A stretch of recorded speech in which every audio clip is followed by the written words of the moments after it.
రాష్ట్రం ఆర్థికంగా బాగా లేదు, అప్పు పుడతలేదు, అనా పైసా ఎవడు ఇస్తలేడు. ఎవరినైనా కలవడానికి పోతే బ్యాంకర్లు దొంగలను చూసినట్టు చూస్తున్నారు తెలంగాణ రాష్ట్ర ప్రతినిధులను. ఎవడు ఢిల్లీకి పోతే అపాయింట్మెంట్ కూడా ఇస్తలేడు, వీడు వస్తే చెప్పులు కూడా ఎత్తుకపోతాడేమో అన్నట్టుగా ఆ పరిస్థితి ఉంది దేశం ముందల. అప్పు పుడితే నేను కూడా ఏదో ఒకటి చేసి తెచ్చిచ్చేటోను, అప్పు పుట్టట్లేదు, ఎవడు బజార్లో నమ్మడం లేదు. స్వీయ నియంత్రణనే దీనికి పరిష్కారము. ఎట్లున్నదంటే కాంగ్రెస్ వాళ్ళు చెప్పింది, ఒక ఊళ్ళే మొలక నాట్లేసే టైం వస్తే అలుకుడు చేస్తాను, బట్టలుతాను, మొలకకి అలుకుడు చేస్తాం కదా, తుకాలు పోయేమా పెద్ద మొగోడని కొన్ని పిలిచిరట. మొగోడని మొలకాల్చడానికి పిలిస్తే ఎలక పిల్లని చూసి ఎల్లంకల పడ్డాడు.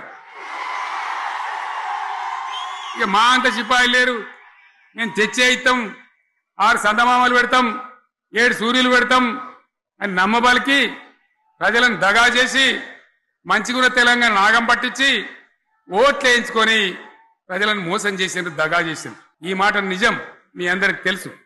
ఇవాళ ఏం మాట్లాడతారు, మమ్మల్ని ఎవరు నమ్ముతలేడు, మాకు అప్పు పుడతలేదు, యాడికెళ్ళి తెచ్చియాలి అని ఇప్పుడు మాట్లాడుతున్నాం.